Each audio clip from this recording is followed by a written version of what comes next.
Halo, selamat pagi kawan pajak. Selamat datang kembali di podcast pajak.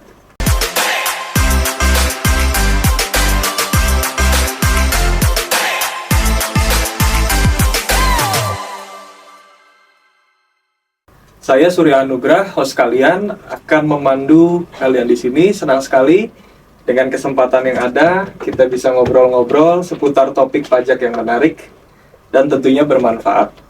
Seperti biasa, saya tidak sendirian di sini. Telah hadir bersama kita dua orang narasumber dengan dengan Pak Leonard Simorangkir. Pak Leonard Simorangkir dengan Ibu. Dan saya dari Direktorat Jenderal Pajak, Windy. Ibu Windy dengan Pak Leo ya. Bagaimana kabarnya Bapak Ibu?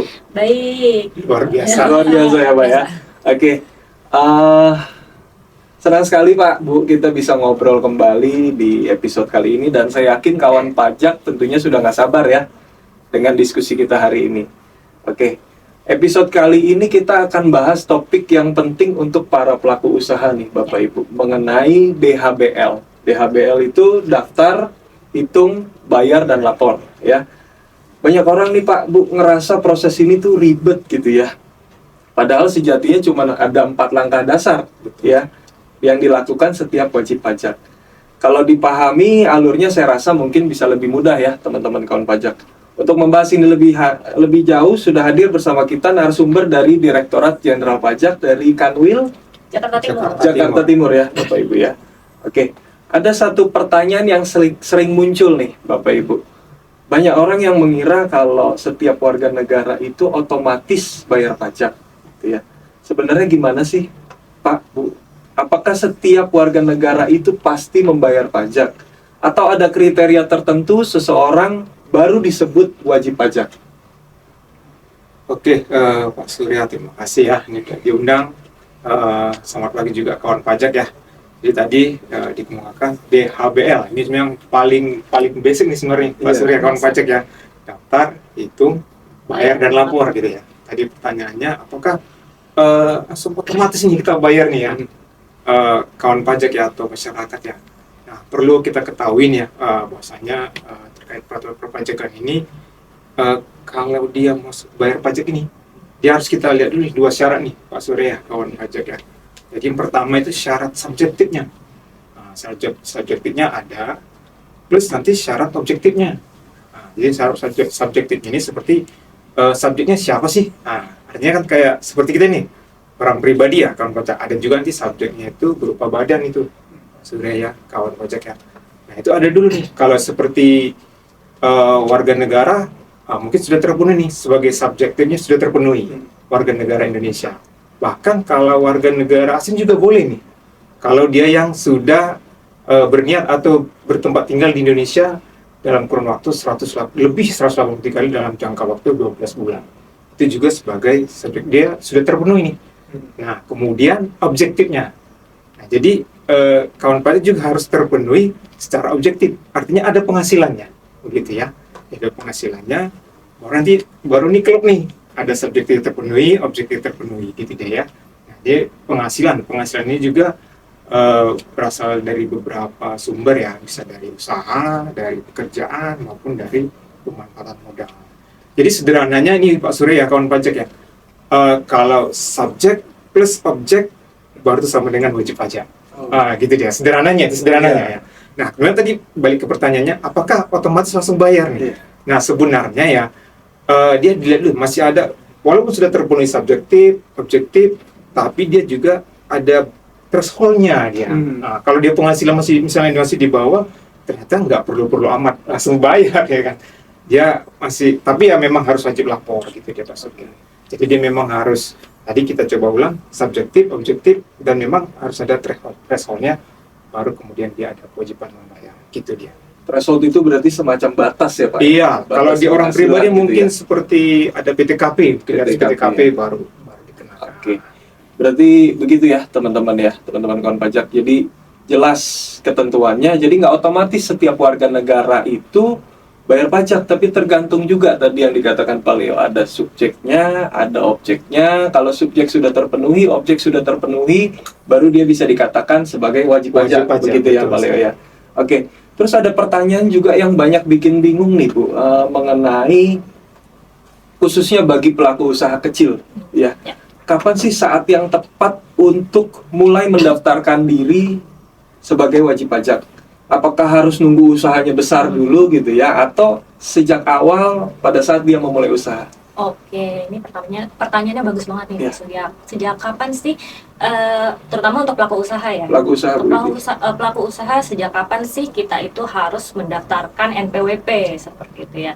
Nah sebenarnya kalau ditanya kapan itu tadi Pak Leo itu udah agak men-spill sedikit ya, ketika sudah terpenuhi persyaratan subjektif maupun persyaratan objektif.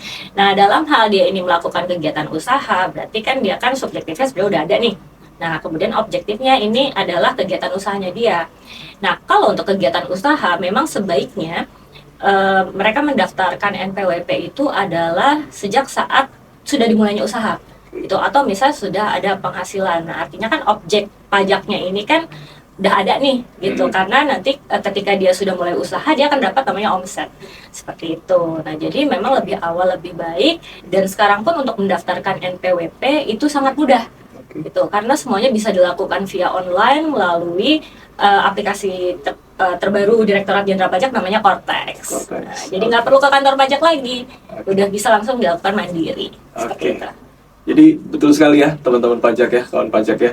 Jadi apa yang dikatakan Bu Windy itu jangan tunggu omsetnya besar ya Bu. Betul. Ya. Justru sejak awal dia menjadi pelaku usaha, sejak saat itulah dia sudah harusnya mendaftarkan dirinya, begitu ya Bu ya, supaya memudahkan nanti ke depannya ya. Ya. Oke. Terus juga kalau tadi ya kita bicara pajak ya, dibilang kan wajib pajak, berarti banyak nih masyarakat beranggapan bahwa hanya tahu soal kewajiban pajak, hak-haknya di mana gitu loh ya. Jadi mungkin boleh dijelaskan dulu Pak Leo, apa saja sih hak-hak yang dimiliki oleh si wajib pajak tersebut Pak Leo? Benar sekali Pak Surya, kawan pajak ya. Jadi memang mungkin kawan pajak langsung beranggapan nih udah daftar nih, tadi udah daftar kan, terus udah serentetan nih kewajiban terus. Kapan ini ada haknya gitu ya. Jadi memang secara aturan juga ya, kita DJP juga sudah menerbitkan peraturan pemerintah ya, PP itu PP 50 tahun 2002 itu tentang tata cara pelaksanaan kewajiban hak dan pemenuhan kewajiban. Jadi sudah ada diatur antara hak dan kewajiban.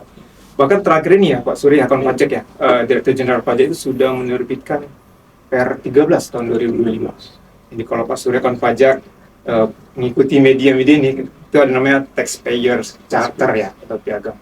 Jadi piagam wajib pajak itu sudah di-declare lah ya, itu ada 8 hak dan 8 kewajiban.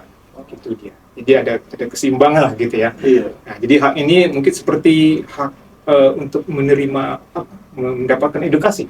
Mungkin seperti yang kita lakukan ini. Ini adalah hak dari wajib pajak ya. Iya, edukasi ya. Terus hak untuk mendapatkan pelayanan, misalnya di helpdesk ya, di KTP, mendapatkan informasi. Terus hak untuk membayar tidak lebih dari yang seharusnya, itu juga haknya. Kemudian juga ada hak untuk menerima pengembalian kalau dia lebih juga dia Pak Surya kan pajak.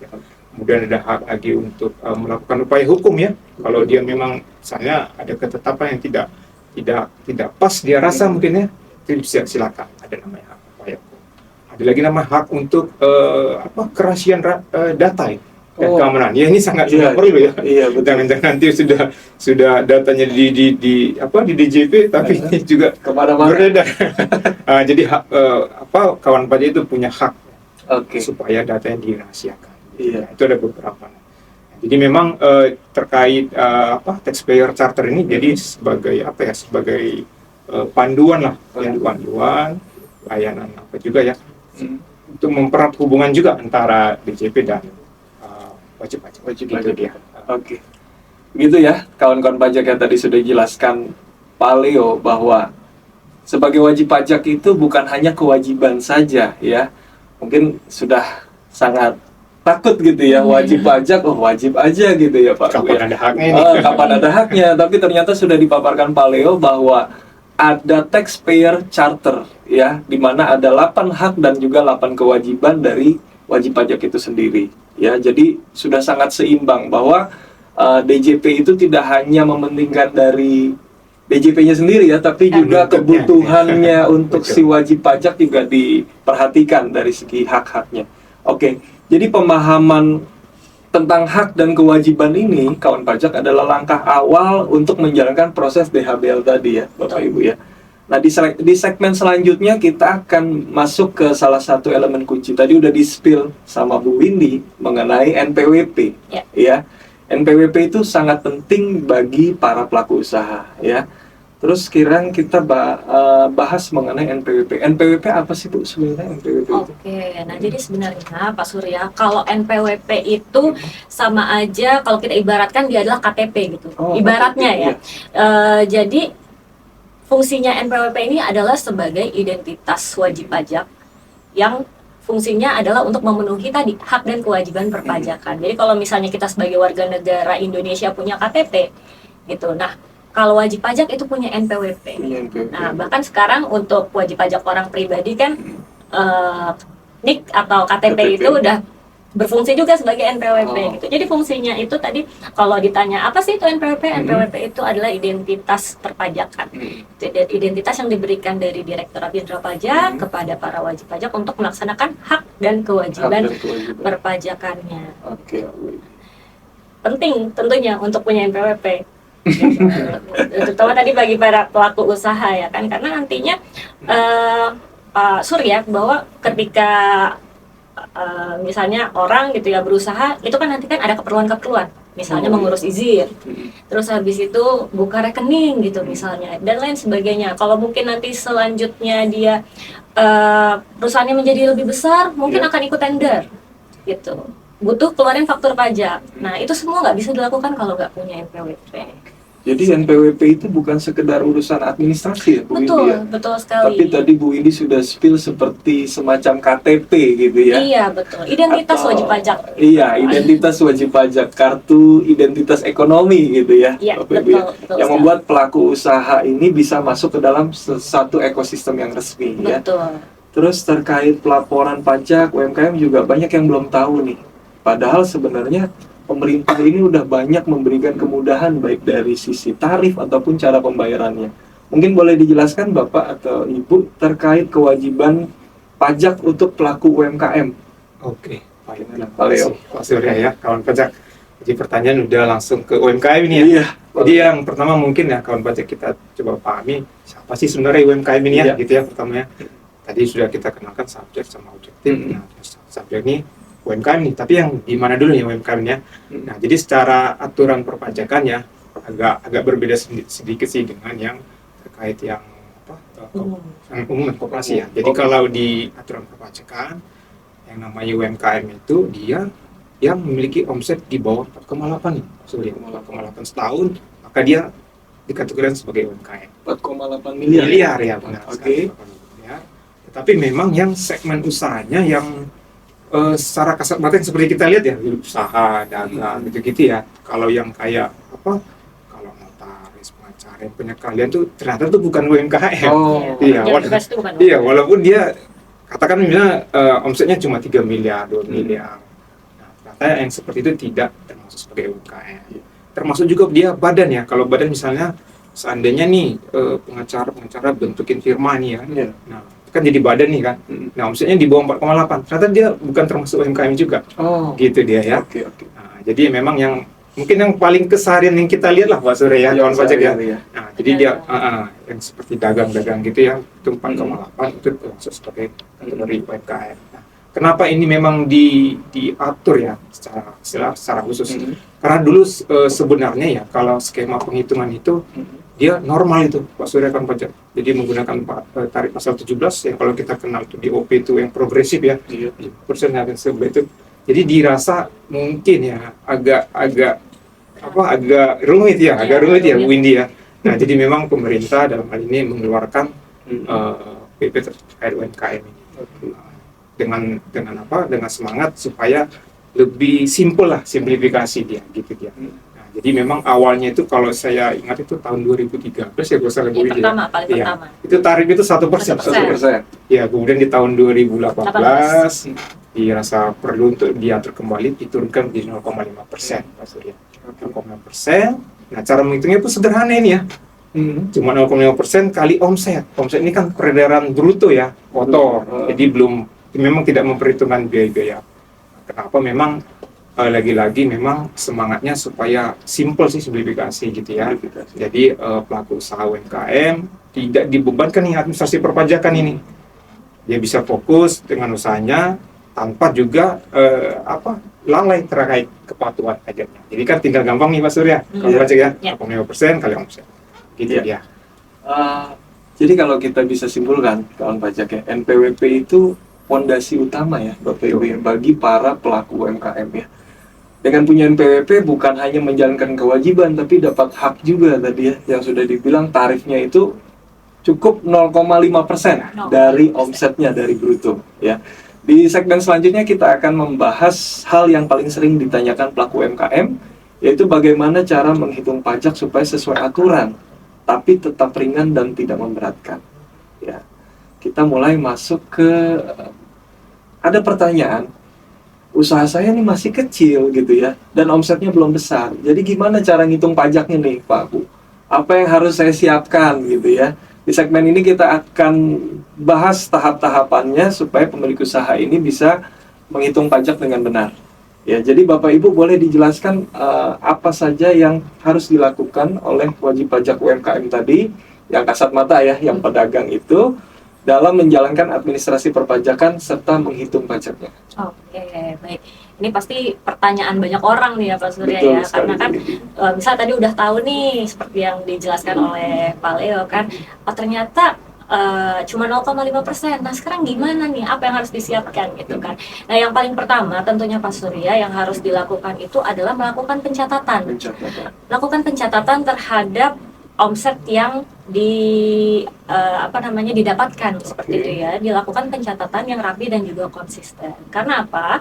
Dari pencatatan ini kita nanti akan tahu omset kita per masa atau per 1 bulan itu berapa. Karena nantinya omset tersebut, nilai tersebut yang akan digunakan untuk penghitungan pajaknya.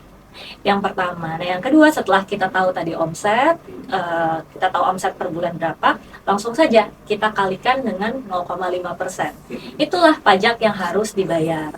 Nah tapi dalam hal ini kita harus lihat dulu nih Pak Surya, karena tadi sepertinya belum dijelaskan ya bahwa di tahun 2022 itu Direktorat Jenderal Pajak lagi-lagi mengeluarkan aturan terhadap UMKM, khususnya untuk UMKM orang pribadi.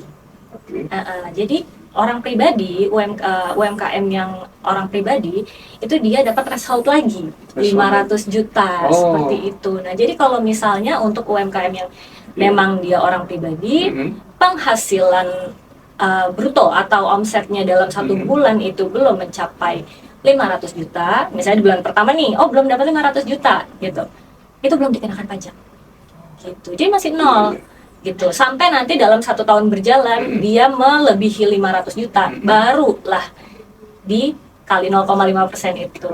Jadi memang luar biasa banget nih untuk UMKM tuh, pemerintah tuh banyak sekali ya Bang Leo ya memberikan fasilitas dan kemudahan. Nah itu tadi setelah kita tahu berapa sih pajak yang harus kita bayar, berikutnya adalah tinggal melakukan pembayaran dan juga pelaporan. Oke. Jadi gitu ya kawan pajak. Yang pertama adalah mencatat penghasilan setiap bulan.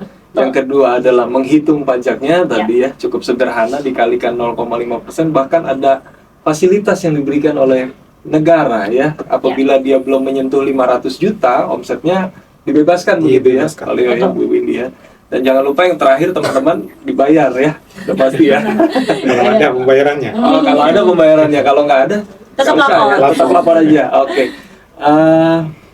Boleh Bu Windy atau Pak Leo dikasih contoh sederhananya kira-kira menghitungnya seperti apa supaya teman-teman kawan pajak ini paham. Oke, baik kawan pajak ya Pak Surya. Ini terkait udah masuk, berarti hitung nih ya. Penghitungan. Iya. Daftar, hitung, bayar dan lapor ya. Iya. Oke, kita masuk ke hitungnya ya. Tadi juga sebenarnya sudah di-spill sama Bu Windy ya terkait tadi itu ya. Ini memang contoh sederhananya ya. Misalnya kawan pajak nih punya omset sebesar 600 juta. Dalam 1 tahun. Iya, dalam 1 tahun. Dalam 1 tahun.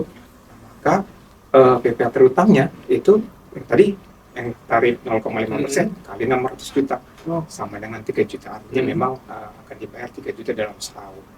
Nah, tapi lagi-lagi nih Pak Surya kawan pajak ya, kalau UMKM-nya itu orang pribadi, tadi kan sudah kita sebutkan tadi ya, ternyata mendapat pembebasan nih 500 sampai dengan 500 juta. Jadi artinya kalau dia orang pribadi, yang dikenakan hanya yang selisihnya aja, yang 100 juta. 100 juta. Iya. 600 dikurang 500. Iya, betul. Kurang threshold tadi Iya, Pak, ya. betul sekali Pak. Jadi tinggal 100 dikali 0,5, jadi sekitar 500 lah ya. Iya. Jadi seperti itu dia. Jadi Jatuhnya. memang sangat sederhana sekali ya Bapak Ibu ya, dan memang kuncinya adalah di pencatatan ya. Betul Kalau sekali. omsetnya tercatat dengan baik, maka pajak yang dibayar juga tepat ya. Nah, tadi juga sudah di-spill sebenarnya kawan pajak oleh Bu Windy ini. Gimana sih cara bayar pajak dengan mudah tanpa harus bolak-balik ke kantor pajak gitu ya? Ada pertanyaan yang sering muncul di masyarakat, Pak Bu. Gimana cara bayarnya? Saya harus datang nggak nih setiap hari ke kantor pajak apa setiap bulan? Boleh kasih tahu nggak kita cara yang praktisnya bagaimana? Nah, kalau untuk bayar, kalau ke kantor pajak malah salah. Oh, Karena bayar bukan di kantor pajak. Bayar orang. Nggak ada di kantor pajak. Iya, karena kita di kantor pajak itu, Pak Surya itu tidak melayani pembayaran. Oh, Pembayaran itu dilakukan di bank ya, di bank, baik bank fisik maupun e-banking seperti itu ya, ataupun melalui platform-platform pembayaran. Nah, kalau misalnya untuk cara membayarnya itu kita punya namanya ID billing. Jadi kalau misalnya kita mungkin ilustrasinya kalau misalnya orang-orang itu suka berbelanja di marketplace, kemudian mereka membuat virtual account yang kemudian mereka nanti bayarkan lewat bank, konsepnya seperti itu. Gitu. Jadi ID billing itu ibaratnya kayak semacam virtual account. Virtual account yang dia punya masa aktif ya, punya masa expired gitu. Jadi buat ID billing pun mudah, bisa langsung di akun Kortex wajib pajak masing-masing. Gitu. Jadi lagi-lagi nggak perlu ke kantor pajak. Kalau seandainya memang belum paham betul gitu dan membutuhkan bantuan membuat ID billing di kantor pajak, itu boleh gitu. Tapi lagi-lagi untuk pembayaran itu dilakukan ke bank persepsi melalui e-banking, m-banking maupun marketplace juga ada, toko hijau. Jadi bisa. Disebut meren ya. Ya nggak apa-apa. Nggak boleh, Pak. Jadi kawan pajak sudah sangat mudah sekali ya. Jadi nggak ada alasan lagi buat bilang ribet gitu ya. Betul. Apalagi harus ke kantor pajak ya. Karena sekarang semua bisa dari genggaman ya, bisa semua apa-apa serba praktis ya, dari HP. Tadi juga dikatakan kalau teman-teman biasa belanja online pasti bisa bayar Pasti pajak ya bisa. seharusnya ya. Oh jangan lupa ini juga Pak, Iya. sudah tadi saya lupa, buktinya disimpan. Oh, bukti pembayaran disimpan. disimpan untuk arsip pribadi wajib pajak. Jadi nanti ketika pelaporan nggak lupa tuh yang udah dibayarin berapa gitu Oke. kan. Iya Bu. Jadi tadi dicatat juga ya kawan pajak. Juga jangan sampai telat, karena katanya kalau telat bisa kena sanksi ya Ibu Bapak ya. Iya. Jadi di segmen selanjutnya kita akan bahas dulu gimana cara lapor SPT tahunan dulu gitu ya untuk UMKM dan dokumen apa yang perlu disiapkan. Ya. Oke. Ada pertanyaan yang sering timbul, SPT tahunan itu sebenarnya apa sih gitu ya? Boleh dijelaskan Pak Leo? Oke, SPT tahunan. baik Pak Surya, kawan pajak ya. Jadi udah masuk ke SPT tahunan kan SPT tadi. tahunan langsung Udah Pak. langsung lapor jadi. Langsung lapor Pak. Oke, Saking jadi semangatnya. memang karena kita coba kerucutkan ke UMKM ya. Jadi dia ya kita anggap ada pembayar setiap masa tadi itu kan. Tadi sebelum dibilang sama Bu Windy tadi kan, silakan didokumentasikan pembayarannya. Dan pencatatan tuh kalau usaha ya sebenarnya mereka kan tetap melakukan ini Pak Surya ya. Betul. Kan nggak mungkin jalankan usaha ini tapi nggak ada Nggak catatan, tahu, kan ya. repot juga ya. Betul Ya, Pak. jadi memang kalau mau lapor setiap tahun sebenarnya sama sih. Kalau kita melakukan sesuatu ya kita harus ada prepare-nya lah ini ya, Pak Surya. Jadi kita harus siapkan seperti tadi dokumen-dokumen ya. Dokumen-dokumen itu harus kita persiapkan apa yang menjadi pendukungnya ya. Dan tadi yang laporan-laporan ya. Jadi SPT tahunan ini kan tadi masa udah kita bayar nih, kita bayar, udah kita kumpulkan. Nah ternyata memang setelah setahun atau berakhirnya satu tahun periode 1 tahun lah, nah itu ada namanya kewajiban penyampaian SPT tahunan. Nah nanti yang secara dirangkum lah yang kegiatan selama setahun itu di SPT tahunan. SPT tahunan ini untuk melaporkan baik terkait omsetnya, terus pembayaran yang telah dilakukan. Itu dia Pak Surya. Jadi ini memang dilakukan di pelaporannya biasanya. Kalau kita ingat ini ya, kawan pajak ya Pak Surya, itu kan biasa ramai itu di 31 Maret ya. Oh iya. Iya, itu dia di SPT tahunan itu biasanya acaranya. Gitu. Oke Pak. Jadi semacam laporan akhir tahun Iya, ya, betul. untuk perpajakan. Kita gitu ya. kembali laporkan apa yang setelah kita jalani selama setahun di situlah. Karena tadi kembali lagi ke konsep DHBL ya Pak ya. Betul. Oke. Selanjutnya Bapak Ibu. Tadi di spill kuncinya adalah menyimpan catatan-catatan ya, bukti pembayaran pajak dengan rapi sepanjang tahun gitu ya. Kalau semua sudah tertata, berarti proses SPT tahunan bisa lebih mudah ya Bapak ya. Nggak usah pusing, nggak usah ribet-ribet lagi gitu ya Bapak Ibu ya. Betul. Oke. Yang penting kalau udah punya catatan gitu, kita kan jadi lebih, karena kan SPT tahunan ini kan dilaporkannya setahun sekali ya Pak. Setahun sekali. Kalau setahun sekali kan kecenderungannya itu adalah lupa, Lupa. gitu kan. Gitu, lupa dong kalau Walaupun misalnya. rutin ya, setiap- Betul, setiap tahun sekali, cuman kan apa iya kita Iya. ingat Udah berlalu apa setahun namanya udah ya. berlalu setahun Hmm. gitu. Nah, maka itulah tadi ya pentingnya Hmm. punya catatan biar nanti pelaporan SPT yang kita lakukan pun sesuai dan juga benar gitu ya. Karena kan ada klausulnya memang harus dilaporkan secara benar, lengkap dan juga jelas. Oke. Seperti itu. Kalau misalkan dilaporkannya tidak sesuai gitu ya, di segmen berikut kita akan bahas kawan pajak mengenai dua hal penting. Apa saja resiko dan sanksi kalau lalai tadi ya menjalankan proses DHBL itu. Terus apa aja upaya dari DJP untuk membantu masyarakat agar lebih taat pajak. Oke, tadi kita udah bahas dari awal sampai akhir gitu ya mengenai proses keseluruhan DHBL. Ya. Sekarang kita masuk ke bagian yang jarang dibicarakan karena mungkin orang dengernya aja udah takut nih Bapak Ibu ya, resiko gitu ya. Banyak yang sering muncul pertanyaan kalau seorang sudah seharusnya punya NPWP ya, tapi dia tidak melakukan kewajiban pajaknya, apa konsekuensinya? Dan emang ada sanksi yang dilakukan dari DJP tersebut? Oke, Boleh, Pak boleh. Surya, kawan pajak ya. Jadi sebenarnya ini bukan hal yang menarik untuk dibicarakan ya. Karena Itu memang baru di akhir Pak. karena kita pun sebenarnya dari sisi DJP juga tidak terlalu menyukai ini menerapkan Oh. sanksi-sanksi ini. Jangan dikira kawan pajak ini ini suka membuat sanksi-sanksi. Jadi bukan sesuatu yang menarik untuk sebenarnya kita bahas ya. Betul. Tapi memang karena ini sudah aturan gitu ya. Aturan. Sudah aturan. Jadi memang apalagi namanya lalai atau sengaja malah tidak melakukan ini, pastilah ya Pak Surya akan baca ada namanya konsekuensi ya. Jadi dia sudah daftar nih, sudah ada NPWP, sudah ada penghasilan malah ya, tapi dia tidak membayar, tidak melapor, nah, tentu ada sanksi administrasi nih ya Pak Surya. Jadi ada seperti sanksi denda ya, itu kalau Denda. ya kalau orang pribadi 100.000 lah. Jadi lumayan sebenarnya. Lumayan Pak.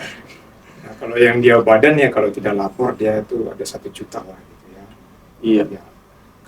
Bahkan kalau ada sanksi bunga juga nih. Jadi sanksi bunga. mungkin dia sengaja nih bayarnya kurang-kurang gitu. Oh. Kurang-kurang ya. Itu maka nanti akan ada timbulnya sanksi ya. Iya. Gitu ya. Terus kira-kira Pak, faktor-faktor apa aja sih Pak yang buat kendala tersebut dalam melaporkan atau mungkin lalai tadi atau kenapa bisa kena sanksi, kira-kira kenapa Pak? Faktor-faktornya Pak. Faktor-faktornya ya. Mungkin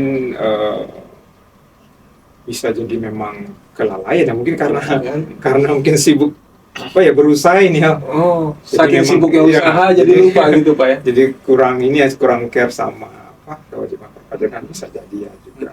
Cuma mungkin ada juga yang memang dari niatnya juga bisa Oh, bisa iya. jadi ya, bisa jadi. Tapi kita mungkin tidak berpikir sampai sejauh itu lah ya. Mungkin lebih kita bisa jadi kekurangtahuan atau kelalaian si kawan pajak ya.